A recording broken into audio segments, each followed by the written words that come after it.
Assalamualaikum warahmatullahi wabarakatuh. Jumpa lagi bersama saya Rika Sylvia. Nah, di video kali ini saya akan membahas tentang efek dahsyat bekam terhadap kesehatan. Nah, jika kalian penasaran tentang efek dahsyat bekam terhadap kesehatan, monggo simak video ini sampai selesai. Nah, Rasulullah Shallallahu Alaihi Wasallam bersabda, "Afdhala ma tadawaitum bil hijamah," yaitu sebaik-baik pengobatan adalah dengan hijamah atau bekam. Nah, untuk sejarah bekam ini sendiri ternyata beribu-ribu tahun sebelum adanya Rasulullah Shallallahu Alaihi Wasallam bahwa bekam ini sudah dipraktekkan di negara-negara lain seperti negara Babilonia, kemudian Cina, sampailah kepada bangsa Arab pada ketika zaman Rasulullah SAW. Nah, ketika itu banyak sekali pengobatan yang beredar. Kemudian datang bekam ini dan Rasul menjustifikasi bahwa ini dia pengobatan yang baik. Ini pengobatan yang lebih baik dari pengobatan yang lain. Masya Allah. Nah, tidak kalah dari bekam, ada yang disebut habatus sauda. Nah, Rasulullah Shallallahu Alaihi Wasallam bersabda bahwa habatus sauda ini adalah obat dari segala penyakit kecuali kematian.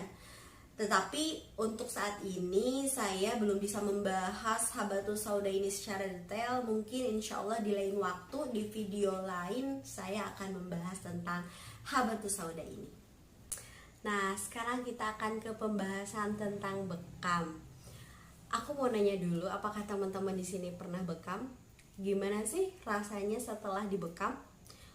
Kalau pengalaman saya pribadi, setelah dibekam, rasa bahagia, kemudian rasa nyaman, kemudian badan terasa enteng, enak.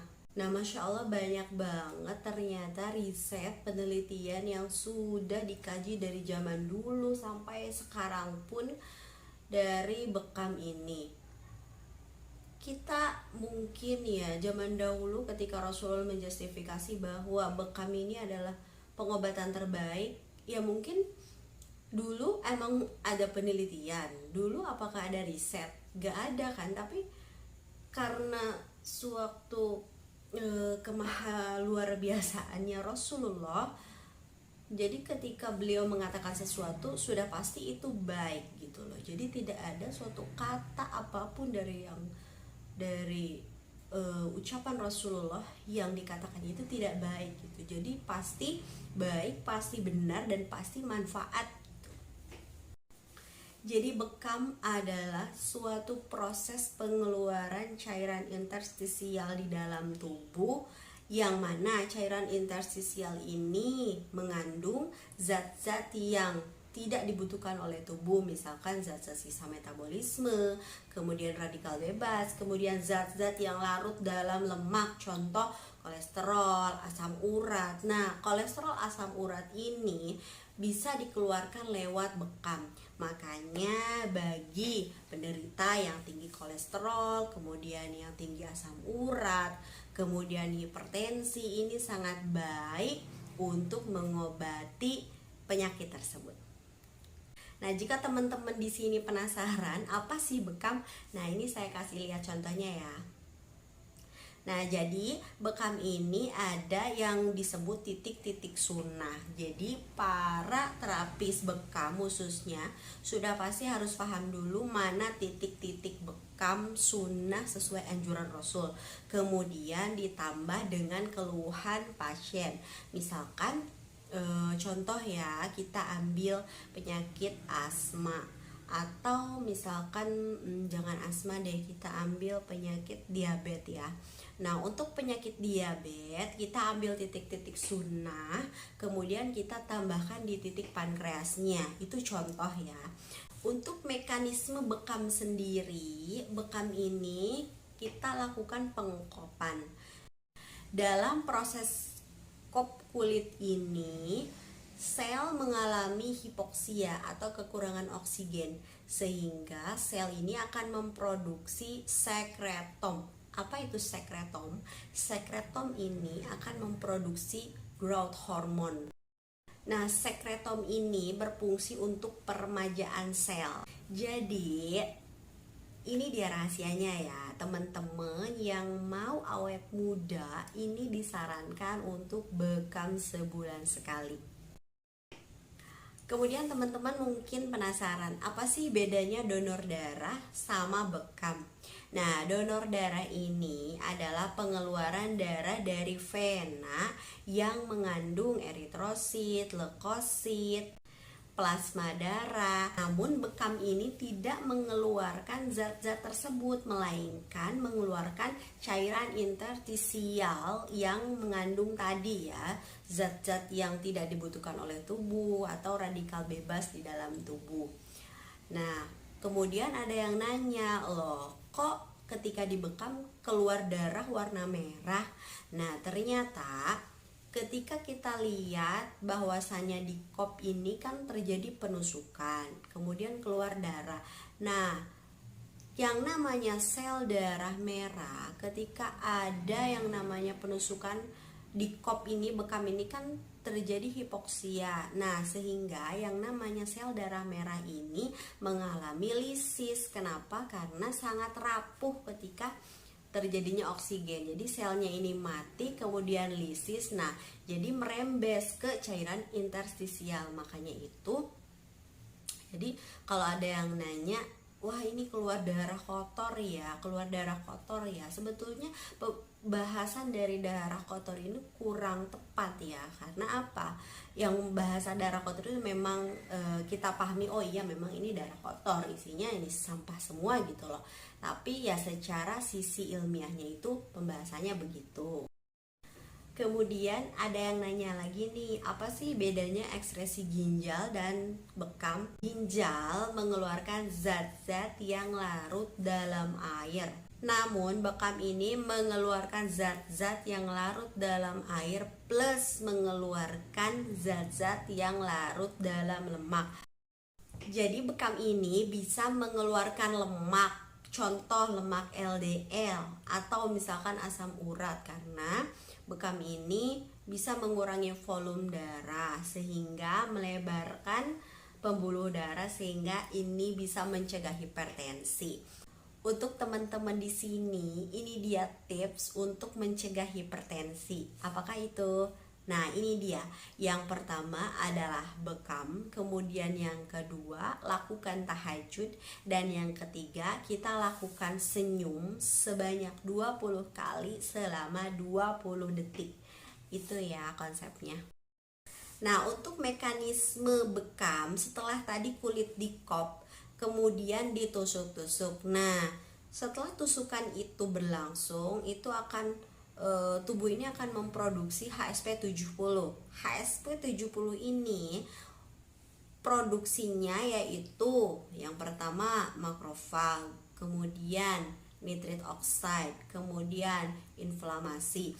Nah, kita ambil contoh nitrit oxide. Nitrit oxide ini fungsinya untuk vasodilatasi darah, sehingga ini baik untuk penderita hipertensi. Karena apa? Logikanya gini, ketika bekam terjadi pengurangan darah di dalam tubuh, sehingga tadi muncul nitrit oxide. Nah, nitrit oxide ini fungsinya untuk pelebaran pembuluh darah sehingga turun tekanan darahnya. Nah, ini ya, ini secara ilmiahnya. Penelitian yang dilakukan oleh profesor di Jerman mengatakan bahwa bekam dapat menaikkan sel interferon 10 kali lipat dari akupuntur. Sel interferon ini berfungsi untuk menguatkan tubuh atau pencegahan dari penyakit kanker atau tumor. Abu Hurairah radhiyallahu anhu mengatakan bahwasanya Rasulullah Shallallahu alaihi wasallam bersabda, barang siapa yang berbekam pada tanggal 17, 19, 21, maka ini akan menyembuhkan segala penyakit. Hadis riwayat Abu Daud. Nah, mungkin teman-teman di sini penasaran kenapa sih tanggal 17, 19, 21, kenapa sih gak disunahkan tanggal lain gitu, atau misalkan bebas aja lah toh yang namanya bekam ini kan manfaat-manfaat aja. Nah, ternyata setelah dilakukan penelitian pada tanggal 17/19/21 ini, darah dari dalam tubuh kita ini sedang bergejolak. Kenapa? Karena yang namanya gravitasi bumi ini kan terjadinya bulan purnama ya. Nah, bulan purnama ini contoh kita ambil air laut. Ketika bulan purnama, air laut pasti pasang kan? Tidak lain tubuh kita juga begitu. Jadi, ketika tanggal 17/19/21, darah kita ini naik. Kita sebutkan tekanan darahnya lebih tinggi dari biasanya. Nah, itu sangat baik dilakukan bekam. Mungkin sementara itu saja penjelasan dari saya efek bekam terhadap kesehatan. Mudah-mudahan informasi ini bermanfaat dan teman-teman sekalian bisa mempraktekannya di rumah. Namun hati-hati bagi teman-teman di sini, usahakan cari terapis yang memang sudah profesional atau mungkin sudah tersertifikasi. Karena apa? Banyak banget di luaran sana yang melakukan praktek bekam tetapi malah malpraktek. Akibatnya apa? Kita yang jadi korban. Kenapa? Karena bahayanya yang pertama, sterilisasi alat. Nah, ini sangat penting. Kenapa? Karena takutnya yang namanya darah ini, ketika seseorang memiliki penyakit tertentu atau misalkan penyakit menular lah ya, misalkan HIV atau hepatitis, ketika pembersihan alatnya itu tidak steril dan kita malah jadi pasien selanjutnya yang dari si penderita hepatitis ini, maka ini akan tertular.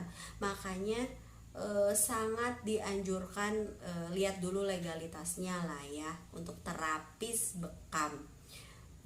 Kemudian kita lihat juga bagaimana prosesnya dan jelas ada kontraindikasi bekam. Jadi tidak semuanya kita ataupun siapapun ini bisa langsung dibekam, tapi kita diagnosa dulu bagaimana kondisi pasiennya, apakah ini bisa dibekam atau tidak. Karena bahayanya, contoh ya, misalkan nih ketika ada pasien anemia, kekurangan darah, lalu kita malah bekam, nah ini akan terjadi shock gitu loh, terjadi bisa pingsan atau keringat dingin. Nah ini yang dibahayakan.